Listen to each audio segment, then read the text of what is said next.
finally got your first leadership gig, loving the new role, but feeling the pressure of your new responsibilities and all that expectation to perform? Well, don't worry, you're not alone. Crossing the chasm from a technical role to leadership, from doing stuff to managing and leading people, is the toughest challenge any leader must make. Welcome to the Human Edge Show, the podcast dedicated to help you do just that, successfully cross the doing to leading chasm. Campbell Such here, Chief Chasm Crossing Guide. I've made all the mistakes so you don't have to. I want to help you learn those lessons much more easily by sharing my experiences and talking with brilliant people who have already figured it out. You'll get great actionable tips, strategies, and techniques to make the transition so much easier and faster for you. Now let's get to it. Welcome to another episode of the Human Edge Show. And today I'm privileged and really pleased to have on board Shelley Eden from Gaysbert. Shelley, welcome to the show. Great to have you on board. Thank you very much. It's a real pleasure to be here. Thank you for inviting me. Shelley Eden is an employment lawyer and the employment team director at Gaysbert, managing the employment and family law teams. Shelley has been a partner or director in a law firm for about 7 years, and for the last 2 at Gaysbert. Shelley has been long interested in leadership and particularly how to motivate staff and how to be a good leader. She's had an interesting career, which has included time out of law, working in management, and also lecturing in management, HR, and employment law. After leaving legal practice and declaring she'd never return, it drew her back, and she's been on a career path to partnership and ownership since then. In terms of her leadership style, Shelley believes in a combination of leading from the front and supporting from behind, to help her teams be the best they can be in what can be a challenging but rewarding career. So Shelley, just to kick off, what's one thing that not many people would know about you? So this is not easy because I feel like I'm a bit of an open book. But one thing that probably a lot of people don't realise about me is I'm actually a Catholic convert. So I converted and came into the Catholic Church about 17 years ago, in fact, exactly 17 years ago. And so that's something that has come into my career partway through, and it's interesting how it influences my practice of law and I guess my leadership as well. And I wouldn't have known then that I would end up in this firm that I'm at now, Gaysbert, which actually is a firm with a Christian heritage and Christian directors. So my career has taken a real sideways move, or a different move, since that time. Yeah. And I imagine that's been quite a change in perhaps your outlook and the way that you view the world and view other people and the way that you work in a firm. Look, absolutely. And I mean, probably a podcast for another day around some of that stuff for sure. But it definitely has a massive influence. Absolutely. Yeah. And a lot of that's around values and how you deal with things and your approach to life and your approach to people. Absolutely. And I think probably for me, kind of primarily, I view law as a vocation, and I think that from the Christian perspective, the context or the concept of a vocation is quite a known thing. That which is not to say that other lawyers don't feel exactly the same way, and it's also not to say that other lawyers don't have exactly the same values. To be fair, and we have a real mix here of people from all sorts of different backgrounds, and so really, what's important is the shared values that we have, and But it certainly has been a dramatic change to my life, that's for sure. Yeah, I can imagine.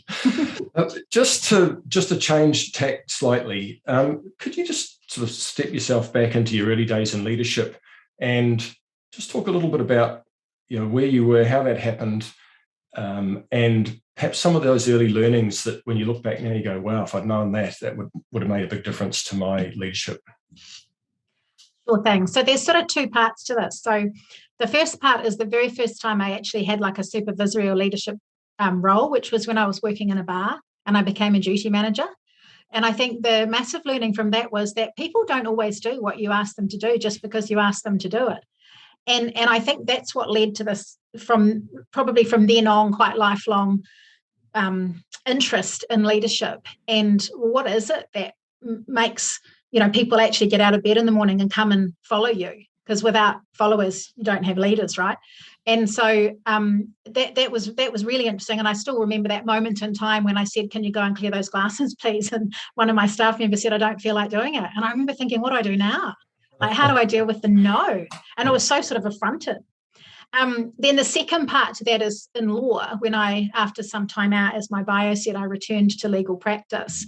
And your traditional pathway that people probably know is that you become more senior, you become an expert in your field, you grow a practice, and then at some point, if you're lucky, you get asked into the partnership. And somewhere in that journey, you have a team, or you start to have a team or team members. And I started quite small with one person. But when I arrived at that part of the journey, I had done a lot of thinking about leadership and a lot of planning and preparing and a lot of learning about it, which is one of my kind of key areas. I think that we need to learn about leadership and how to be leaders. And so I came in sort of very earnestly ready, which probably is different from a lot of people that you would speak to in your podcast, because a lot of people just kind of landed it. But I was ready. And I was, to a greater or lesser degree, I suppose. I had done a lot of thinking about what it meant. I guess there's a third chapter to that, which is that I've had a couple of people in leadership to me who made my life pretty miserable. People don't realise about the legal profession that it can be quite a tough profession to be in because of the people around you. And so through them, I learned a lot about what I didn't want to be, and did a lot of thinking and soul searching around, what does it mean to come back into the law having left it, and then to be progressing within it, and what sort of lawyer do I want to be, and what sort of practice do I want to run, and what sort of manager and leader of my team do I want to be. So this latter stage of my career, it's been really thought out. Yeah. Wow, that's really interesting, because there are many leaders end up in leadership roles by default, not because of have the process that you've gone through, where you considered it and thought about it and looked into it and probably talked to people, maybe other leaders, got a feel for what it actually is. And so often when we come into a new leadership role, out of a technical role, and by technical, that could be in any of the technical professions, including law and accountancy and, not just IT. And can you, when you're looking at the people that work in your organization now and the people that sit inside law, how much effort goes into, because you've done it proactively and from a self-motivated perspective, what do you see around you in terms of the way that new leaders are helped, or people are helped to understand and get a feel for what leadership might mean, and whether or not it's something that's a really good fit for them? Because often you're better to stay a lawyer than to be a manager, even though the financial rewards may be high as you move up, if it's a situation where it's just stressful and destructive to your health, then that can be a real problem. So what do you see in the law profession around how people are helped to understand around what leadership is, and then how they helped into a role? Well, you kind of hit the nail on the head there when you talked about technical experts being made leaders, because that is what happens in law. We have a hierarchy from a junior lawyer through to a partner and director. And if you want to stay in practice, usually there's this expectation you're trying to work your way up the ladder. And somewhere in that journey, you'll get given staff to supervise and to delegate to. And there is, I can't speak for big law firms, and I know that quite often they have more training and more sophisticated approaches than I've usually operated in mid-sized firms. But certainly in my understanding of other firms and the ones I've worked in, is there is no training given within law firms to leadership, or virtually none. And I don't say that to be disrespectful of law firms. There's just this expectation that because you're technically proficient, you can then supervise others. And there's not an understanding, I believe, or not a big enough understanding that leadership is its own skill set that needs to be learned. And like I say, there might be other firms that actually do really, really take this into account. As lawyers, when we become partners, we have to go on a course before we can become a partner. And certainly there is some focus in that course that focuses on leadership. But it also is trying to do other things like planning and marketing and, trust accounting and other sorts of things. So it's collapsed together into a short form course. And it's certainly not a lack of those people who run that course being very, having the right intention and the right motivation behind it. But it's a very small window, into a topic that, when you are a leader or a manager of people, you're constantly learning about what works. And it is a huge topic that people have, written theses on, and theories and books and podcasts. And there's so much information and material about leadership. We all know it's not simple. And so you can't expect people to just suddenly flip. I think there's another thing there, and this might be a little bit particular to law, but if you think about what makes a good technical lawyer, they're not necessarily qualities that actually make a good leader. So, we're not it's things like empathy or tact, respect. These are not words that we often associate with legal practitioners. And in fact, often if you want to be a really good, hard-hitting Rottweiler commercial lawyer, well, then you're not a super sympathetic person and you're not a super empathetic person, and you're actually quite tough and hard. And, I had a manager who could eviscerate me with words, and so that might be really good in the court. Although, to be honest, I question whether actually those are good qualities for a lawyer, and I certainly don't practice in that way myself. But putting that aside, you want someone who goes to the Court of Appeal and just nails the argument and is really articulate and can just like slam the other side's, pathetic arguments. But then you apply that to a 25-year-old, fresh lawyer, and you will, well, as happened in my case, you'll drive them out of the profession. And so, it is such a different skill set. Now, I don't know, in your experience in IT, I imagine there's some qualities of the IT profession, I don't know what they would be, that might make, again, leadership not a natural fit. I'm not sure of actually that many skilled technical professions where leadership is an automatic fit. I guess maybe, I don't know, maybe sales and things like that, or marketing, where you're used to selling stories and, and pitching things maybe makes you more innately qualified for leadership. But other than that, I think we all have to learn it. Yeah. Look, it's really interesting you mentioned sales. So IT, I think, I put that under the banner of technical, because it's the same interestingly, it's the same for sales. And I don't know how many people I've spoken to who have ended up in a sales management role who have it goes two ways. One is, I wish I was back selling, in other words, back on the tools, because that's what I love. But for whatever reason, they ended up in this role. And selling and management and leadership are the same thing. There's different skill sets. And just because you're a superstar salesperson doesn't make you a superstar manager. And often it's completely the opposite set of skills that you need to do that. And, you talked before about the way that a lawyer might make, a hard-nosed commercial lawyer. Well, that's all about confrontation, but leadership isn't about confrontation unless you take the command and control and a big stick approach, which, that's the kind of the old industrial revolution approach. You do a job and that's the only thing you do. Whereas now we're in the information economy, and what we really want our people to do is to think and take responsibility, and to be able to go ahead down that path rather than wait to be told what to do. And so we're really talking about flipping the whole thing around. And I absolutely agree with you. And you're right. And as I said, salespeople, that came out my mouth, I sort of thought, no, because, with salespeople, you want to be competitive and outcome oriented and sort of driven to get the goal and get the sale and get the win. And that, with people, when you're working with them, sometimes it's a slow process, and you can't always get a win, and what a win looks like isn't always clear. And so absolutely, I mean, I just can't think of a profession where leadership is innate as part of the profession. I think we all need to learn it.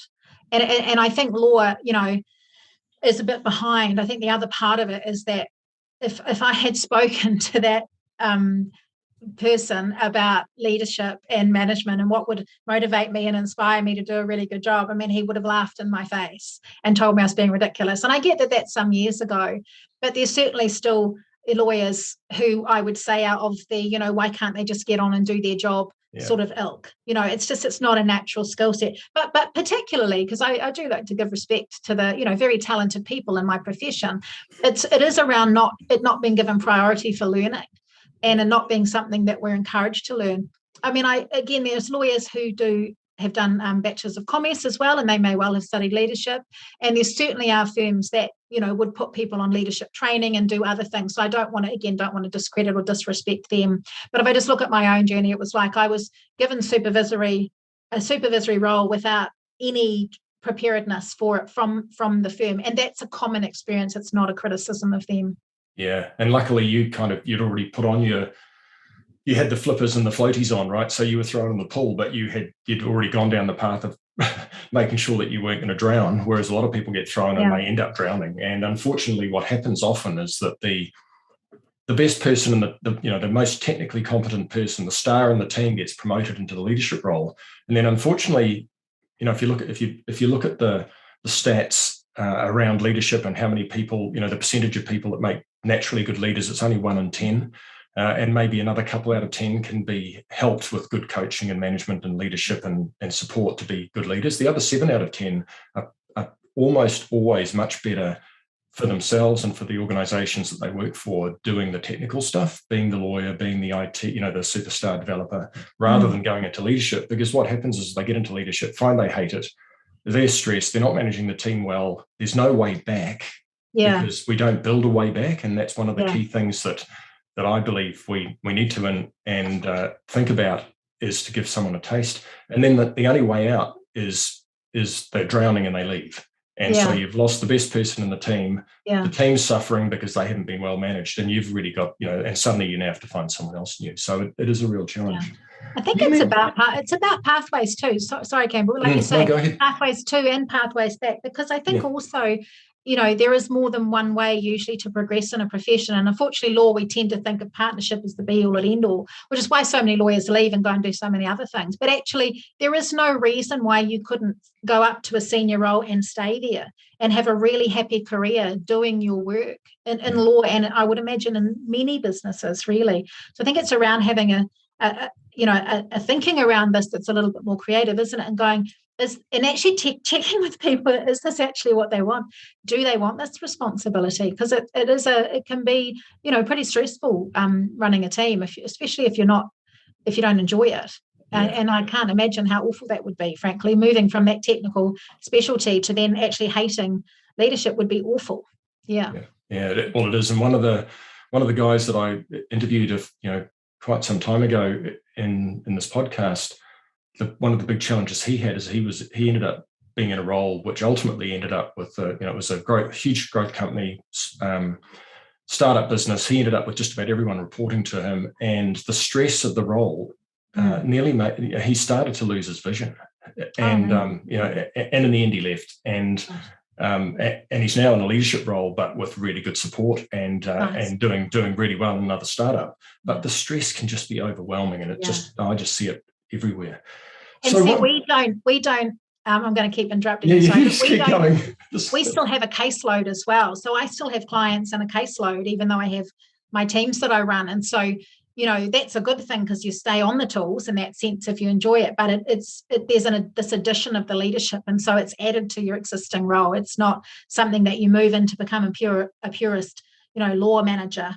And so that comes with its own, challenges as well. Oh yeah, look, one of the toughest things to manage, I believe, when you're moving sort of out of a technical role into a leadership role, and then you start to move up, up the slope of leadership, if you like, in terms of gaining experience in your skills, is that balancing the leadership stuff with the doing stuff is incredibly difficult. And because one of them is really time bound and the other one's really thinking bound, and they can just really drag at you. The other side of it is, if you love being on the tools, if you love being a lawyer, if you love being a software developer, if you love being a network support engineer, if you love being an accountant, then you get put into a management role and you're not doing that stuff anymore, and you do less and less and less as you go up the track. You get frustrated, and people find ways around it. But ultimately, if you want to be on the tools, leadership's probably not something you really want to be. Stay on the tools. Stay on the tools, 100%. Right? Just be really good at what you do, and you'll be a technical expert. I mean, it doesn't sound like the worst thing in the world. No, that's right. And provided organisations recognise the value of that. Yes. Sure. And at the moment, that is a challenge. But more and more companies that I deal with and people that I talk to, I see that there are the alternative paths. And just because you've chosen the non-management path doesn't put you in a less status or less financial position. And that way you get to make the decision based on what's right for you, as opposed to, another 10 grand that would really help with the mortgage. And suddenly you're in a stressful situation managing a team and you just hate it, which is a terrible place to be. So, absolutely. Shelley, early on, right at the start, you mentioned one of the reasons you did a whole lot of thinking and investigation into leadership before you moved into it yourself was because you'd had some managers and some leaders that you'd reported to who had taught you the things that you didn't want to do. Do you have some thoughts on some things that you've learned out of that you'd recommend to anyone moving you into leadership that they might want to avoid? Yeah, absolutely. Some of them are really obvious ones, like don't yell at people. So that's not as helpful. Yeah. But I think there's this really big piece around, what they call emotional intelligence. And what I think of is just being aware of your impact on other people. So, it's so easy when you're stressed to be stressed and to be stressed around your staff and to be that person who, I don't know, slams the photocopier lid down or comes in. Everyone knows of a manager or a leader that they've had, or that they know someone who's had, who, you look and as they walk in, check their mood.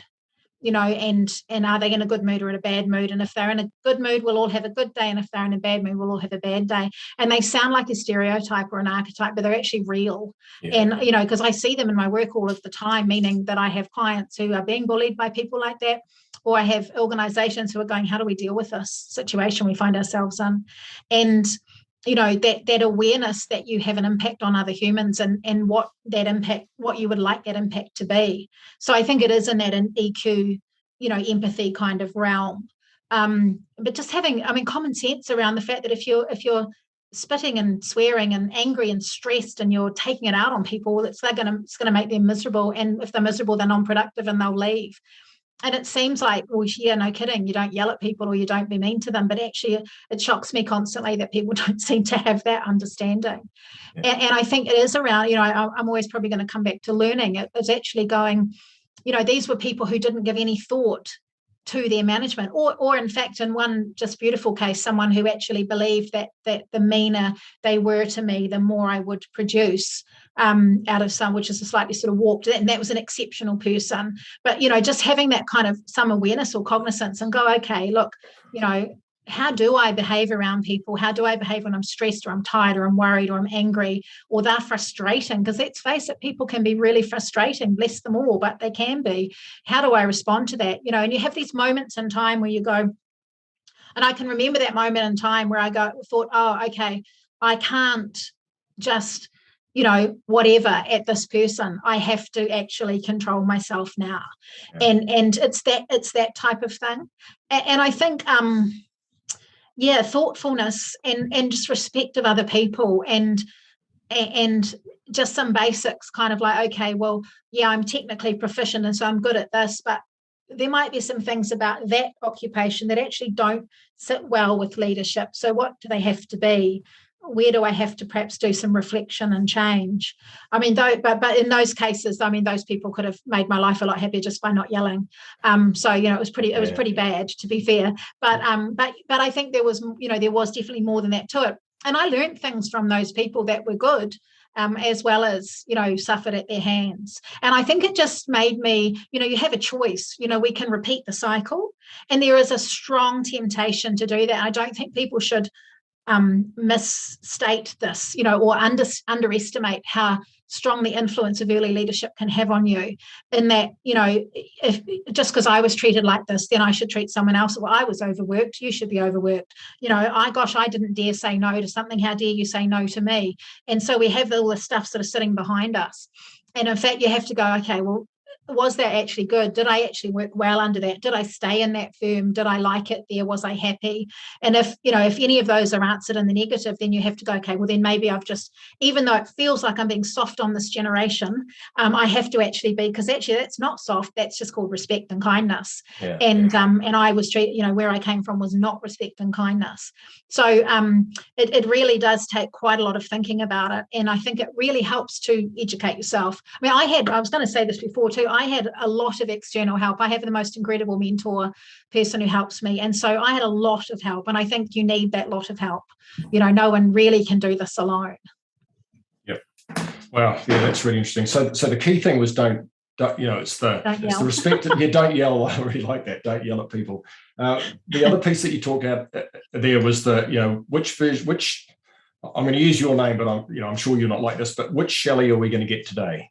Yes, is it grumpy Shelley? Is it absolutely. happy Shelley? Is it supportive Shelley? Yeah. As a leader, one of the key things that I've learned is that, and I know it kind of sounds a bit glib and almost cliche, but it always wants to be the same Campbell. You have to be consistent. You absolutely. Yeah. And like I take that quite seriously across all aspects of my life. So my clients, my staff, lawyers on the other side, you right now, you'll always find me pretty much this is me, and I try not to be a completely different person in all those different environments, because it's exhausting keeping up with that, but also it's inauthentic, and I think people smell inauthenticity. But consistency, and that's actually really hard. It's really hard to be consistently kind, or consistently sincere, or consistently authentic, consistently respectful, but we absolutely have to. And you're right, Campbell, it should be the same Campbell every day. I mean, if I knew that people were saying about me, oh, who are we going to get today, I would be horrified. I think part of that too is the that's just what they're like. She hasn't had her coffee yet, so she's always a bit of a dragon before then. Or he on a day ending with Y, he's always a bit grumpy. Or he's just like that. We can't, he yells. We can't do anything about it. And I hear that from clients, as well as I've heard it in my own environment. And one of the firms I mentioned, I complained about somebody to one of the other partners, and was the response to it was, what do you expect from me, Shelley? Do you expect me to, basically what he was saying is, do you expect me to agree with you and oppose my partner, my business partner? And within that was a whole lot of, he's just like that. And again, I would, if I ever thought, someone said, oh yeah, she's just like that, she's just awful until 10 a.m, or she's just awful on a Wednesday, or she's just awful. I mean, I would just, I'd quit, and I would be so upset, because it's just everything that I think is bad about management, that we tolerate and think it's okay to be awful and to take stuff out on people. It's horrific, really. Yeah. And what we tolerate tends to just keep happening. And, yes, 100%. And without using the word, what that drives is the culture of the organisation. So in that organisation, because that behaviour was accepted, that becomes part of the culture of the organisation, and it always flows from the top down. Absolutely. And so everyone ends up either caught up in that, or completely frustrated by it, or doing it, or all of the above, or they leave. That's right. Depends what sort of organisation you want to build. But if you really want a constructive, productive, creative place where you get a lot done and do great stuff for your clients, and you build a great environment where people love to work there and want to come and work there, that just doesn't cut it. And the stuff you tolerate just keeps happening. And it's all about the bottom, it is all about the bottom line, and everything you said there about culture and the sort of place is absolutely true. But ultimately, if you want to have a really good business that is profitable and does well, then you can't tolerate those behaviours. Yep. And I think there's a big mindset shift around that type of stuff, where we actually, because organisations always know that this stuff is happening.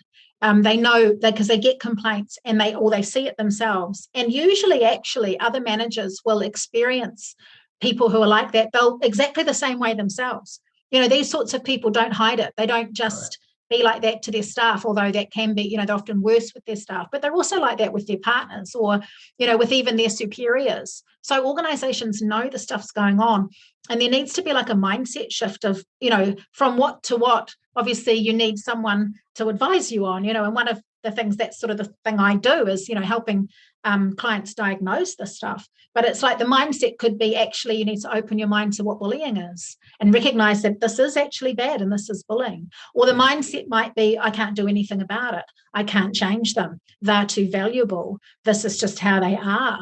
There's nothing I can do. Whatever that mindset is. I mean, imagine if I don't believe the victim. I mean, I've heard from victim number 5, but I'm still not completely persuaded that this person actually is all that bad.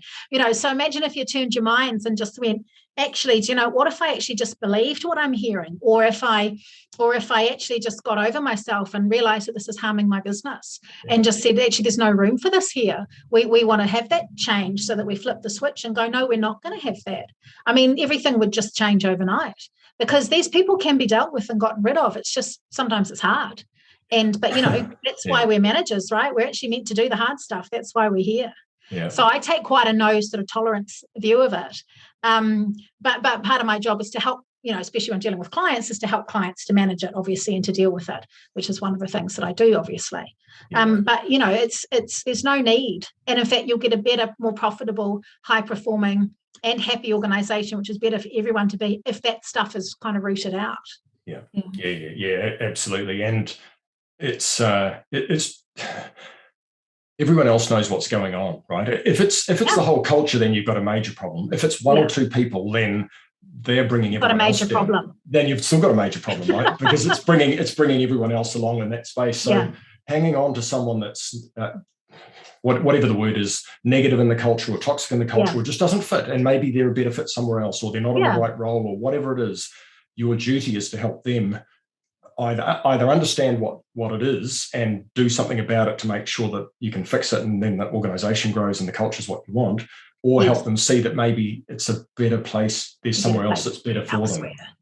And look, and to be fair, people can change, and the key is early intervention. I've never known a problem that went away through being ignored. So some kind of early intervention, and you may just save that person and flip them around. I've had to have uncomfortable conversations with people and kind of challenge behaviour, but usually the person's actually grateful that they get the opportunity to do better, and I think it's leaving it as like a festering sore is the problem, and that's what organisations do all the time, and then it blows up in some way. And there's nothing where I read something recently on LinkedIn, I think it was, which said there's nothing worse for a company than like letting a problem. There's nothing worse for the other employees than seeing you not manage a problem. Because they just see that you don't care enough to do something about it. And because that's the truth, that's the kind of hard truth. If you're letting it go, it's just because you're closed, either your mind's closed to it, or you don't think you can fix it, or you actually don't care enough to fix it, which is a terrible indictment on any manager. It should make us all feel a bit uncomfortable. Yeah, that's right. And it's another one of those ones where be careful what you do, because all of your team and other people around you, but your team are watching, and they will, if there's a discrepancy between what you say and what you do, they'll always trust what you do, right? And they notice, and that's why I said before, you always get the same Campbell. That's not meant to mean that you are cold and aloof and you never show emotion and you never, you're not human, but it means that they just have the confidence to know that if they come and want to talk to you about something or whatever it is, then they know that what they're going to get when they come into your office or when they approach you or whatever. Exactly right. And you're so right. It absolutely isn't about being cold and aloof. And I think when I first started in leadership, I was very earnest. I think I said before, and I had learned my things that I had learned, and I was very I was going to be better, and it's going to be this, and everything is a teachable moment, and blah blah blah blah. And that was fine. And I still have the person I'm talking about that I managed, my very first junior. I still know that person now. So it's not like I had a bad relationship because of earnestness, but I have learned to relax a bit and be myself a bit more. And I was thinking about what are the sort of things I do, and I thought, well, partly I just try and kind of love people into performance and enthuse them into performance, and hope that my enthusiasm and energy enthuses and energizes them. And I like work to be fun and happy and enjoyable, and all of these good things as well. So yes, you're not I used to keep up way more of a professional distance, and I still do keep a professional distance, but it's closer, and it's kind of hard to explain, but I like to enjoy what I'm doing, and my team are amazing. They are amazing people and with incredible talent, and so I just kind of I could talk about them all day, how great they are, and I think they know that I feel that enthusiastic about them, and I think that helps. I think that helps that I value them genuinely, not just we value you as an employee, but I think they're great, great people, great lawyers, they're wonderful. So I think if you feel like that towards people, they know you do.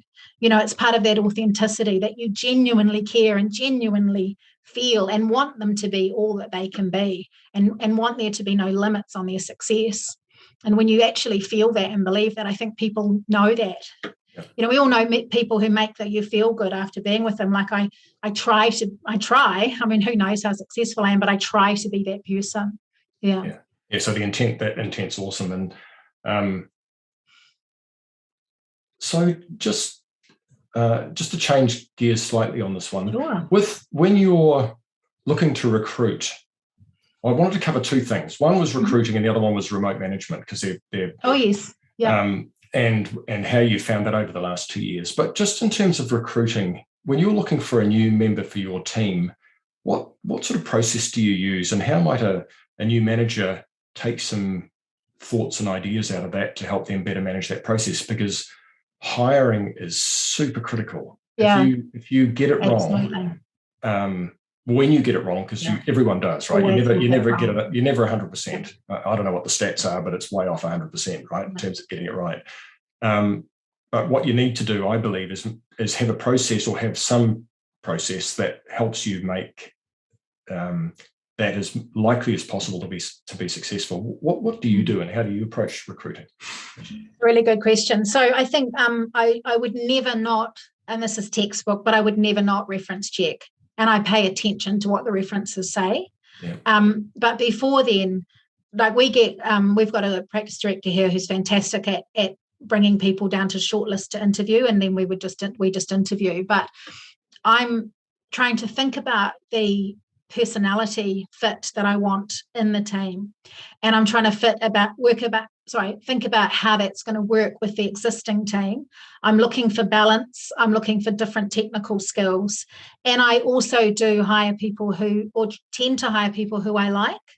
And that's not to say that they have to be like me, or sometimes that is what I'm looking for, but it's that I have to think I'm going to enjoy being with this person. I'm going to be able to be generous to this person. I'm going to be able to be kind to them. I'm going to be able to be supportive of them, because there's a personality fit.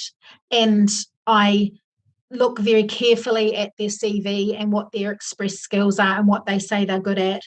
And I look at references very, very carefully, because I think even though always references are going to be positive, they still do tell you something about the person. So, I'm often I'm definitely looking for attitude and cultural fit. I know everyone says that, but we have a particular culture here, and we really do need a cultural fit. And I'm looking for people who want to give service to clients.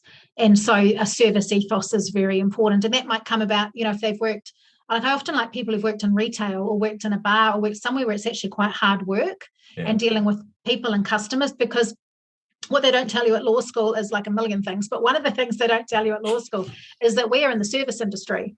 And so you have to have people who understand customer service and good customer service skills. And that can be taught. But if someone's been through the ringer of retail, which is hard work, or they've worked in a supermarket, or they've worked in a petrol station, they've worked in a bar, then they know what it's like to deal with grumpy customers and how to sort of manage the situation. And then obviously I'm looking for technical proficiency as well, and that's important.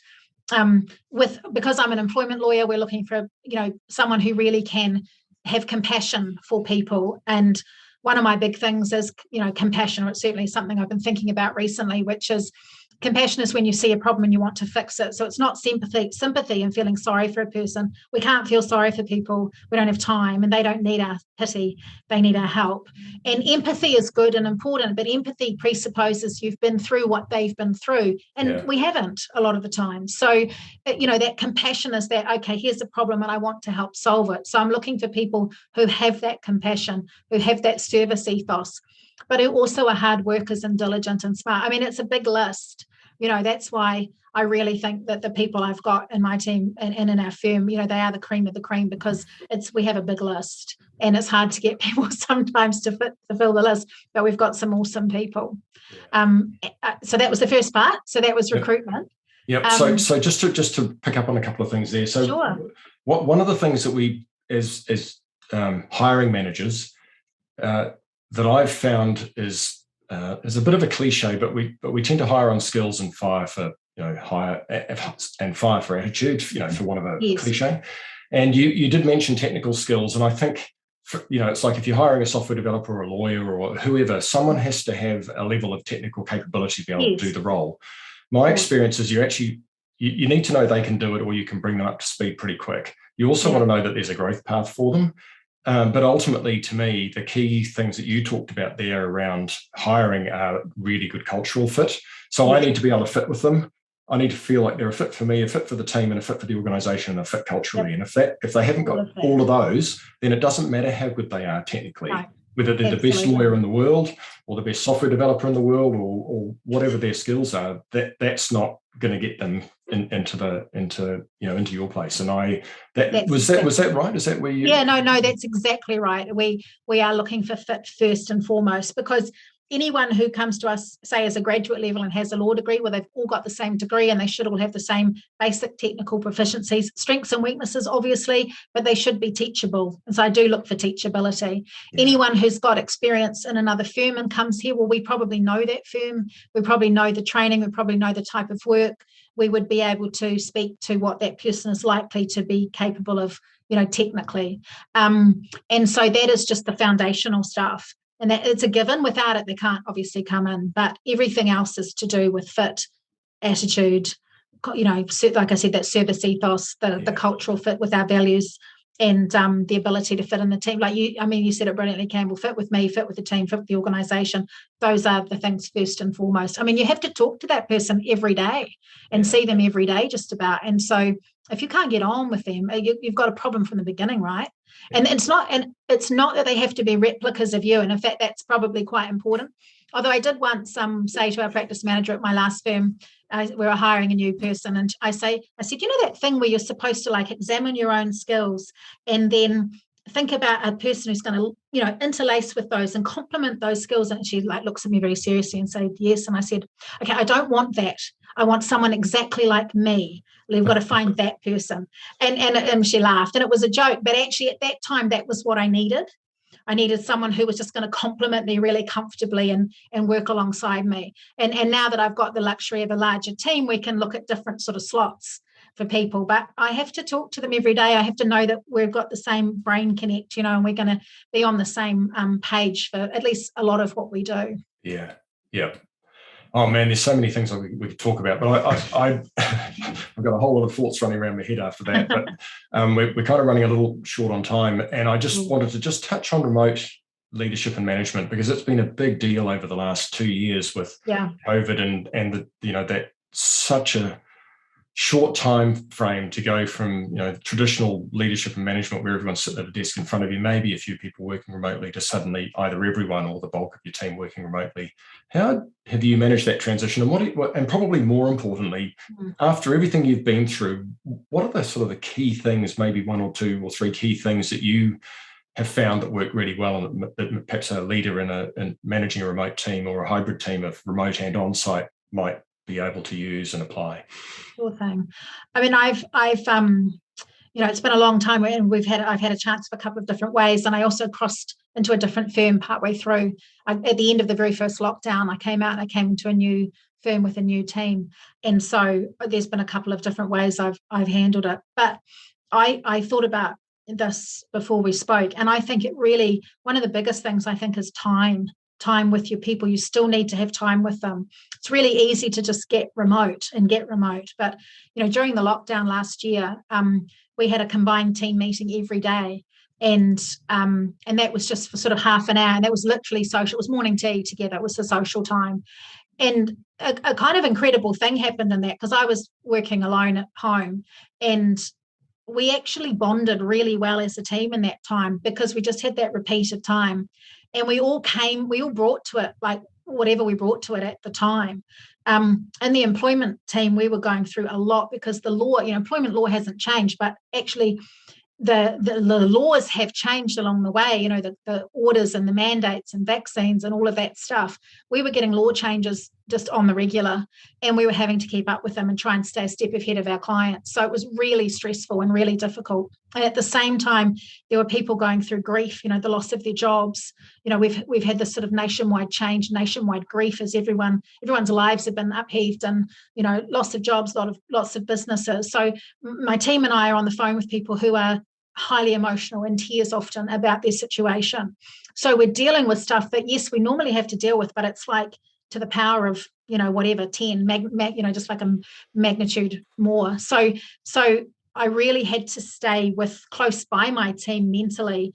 And I think it's just honestly time with them, like just actually spending time and checking in and seeing and checking that they're okay. You can't be distanced from someone. Emotionally is overstating it slightly. If you know what I mean, you have to have time with them as their supervisor to see that they're still doing okay in a really strange time like that. And I think the learnings are, for me, I'd still say time with people, even if they're remote, don't forget them. Don't let them be away and alone and isolated and feel disconnected. I think I am probably falling down in favour of hybrid working. I don't actually think it's good to have people away forever, but I realise that there's others who, wouldn't agree with that and think it's entirely doable, and I think it is. But if you want to keep that sense of team and connectivity and culture, you just have to actually spend some time with them. And I know that I had to, it would be interesting to see what my team thought of it, but I know that I felt like I gave a lot, I gave a lot into the screen. So I'm trying to get the same sort of energy that I talked about before, that connectivity, the enthusiasm, the engagement, I'm trying to get through a screen. And so I just worked harder at it. I just tried harder. I just, did more. Whether that was, I don't know. We got through it, and my team are amazing. So hopefully that was effective for them, and it's what they needed. Yeah. I think connection and not losing sight of that is important, and still having time with people. But I think, you can have just as valuable time with someone on a phone as on a screen as in person if you are intentional about it. And so you have a purpose and a reason. I've just started a graduate training program here at my firm, and I'm having one-on-one time with the graduates just once every 6 weeks probably, just to talk about whatever we need to talk about for them. And some of that will be through Teams or Zoom, and that's fine, because I do feel that we can still do it. We can still get good results from that. This is an amazing technology. We're so fortunate, right, to have it. So yeah, I think that would be the key thing, I think, is time and commitment to it. I try not to do anything accidentally. I try to be intentional about everything. I try to think about what it is I'm trying to achieve. Why am I having this interaction? What is the purpose of it? What am I wanting to get out of it? What am I hoping they get out of it? What's the purpose or the point? And so it's the same with anything. So it's intentionality, doing things deliberately and for a reason. As a leader, as a manager, I think is really important. Yeah. And when you're doing that, to be present and engaged and listening. Yes. 100%. All of that, right? Yes, that's right. So we've got a few minutes left. There's one thing I'd like to ask you, because I know you had we talked about this before we started, but if there was something you could put on a billboard for new leaders to see, an idea, a phrase, a quote, what would it be? So this might surprise you, or won't surprise you because I told you about it, but it might surprise the people watching. My thing would be, it's not about you.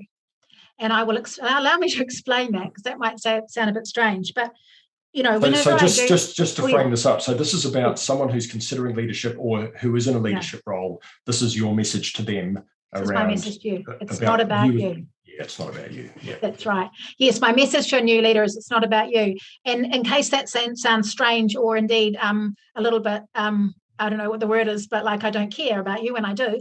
The point is that you're a leader in an organisation, and the organisation has its goals and its needs, and you need to be doing stuff that is centred for the benefit of the organisation. So your leadership role is to benefit the organisation.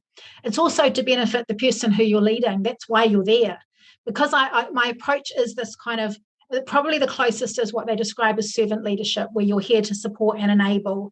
I also, though, believe that people need direction often. So I kind of think of it as and I think I said it before, it was in my bio, from the front, but from behind as well. So you're supporting people to help them grow, but you're also leading them and directing them when you need to, because people sometimes just need that. They need that kind of help. And it's tailored to the individual. And so, in that occasion, it's not about me. And I don't ever presume that I have all of the answers or even know what to do. I've got this incredibly talented staff, as I've already mentioned, like they could actually be really right about things. So I think, humility is a really important word in leadership. And so it's not about you as part of being humble. It's like, it's not about me, because this isn't about me. This is about my employer or my organisation. And in my case, it's about my clients. It's about my team members. Like, I am not the key in that equation. I'm not the one, my team member is working with a client. I'm not working with that client. So I've got to help them to work with that client. And so I think, humility is an important part of it. Someone else may know an awful lot more than you, may be more technically proficient, may even know how to be a manager better than you, but you're in that role. So you've got to obviously do the best you can, but you're not, I don't see myself as central. There's many other things that come before my, little needs in this equation. And I think we need to park our egos and go, what's best for my business? What's best for the organization? What's best for the bottom line? What's best for the person, the client, the whatever you're dealing with. So yeah, so that's it's not about you. Or it's not about me. I think that is an important thing to think about. We can get so caught up in our own egos and wanting to look great or wanting to do a great job or whatever. But if you actually help everyone else to do a great job, you look good anyway. So your ego can be like satisfied at the end of it. But it's important to put them to the side during the middle. Yeah, so park your ego is the park your ego. Park your 100%. Ego. That's right. Yeah, and that doesn't mean you don't get it full. You don't get your fill of whatever you need for your ego to feel good. But actually, by doing, as you said, by helping others succeed, I mean, that's really the only way you can do it, because otherwise you're doing it all yourself and having to come up with all the answers yourself. And absolutely, when you have highly trained, talented people, like, let them get on with it, but just help them get what they need in order to do it. Yeah. And why would we pay people to do their jobs and then do their jobs for them? I mean, there's a whole lot of stuff around that, but I just think, I think take yourself out, and then you get the freedom to just do your job, and you're not like in charge of making sure everything micro happens, because that's the path to burnout and stress and all those bad things. Yeah, awesome. Shelley, that's been amazing. Is there anything I haven't asked you that I should have?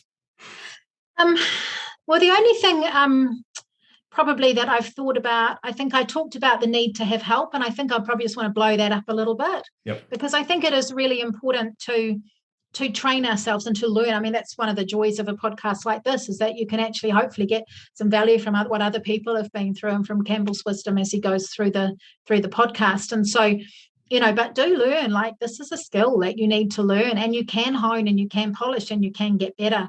I think that as leaders, we need to be, and I've already said it, but we need to be humble, humble enough to go, actually, I need to learn about this.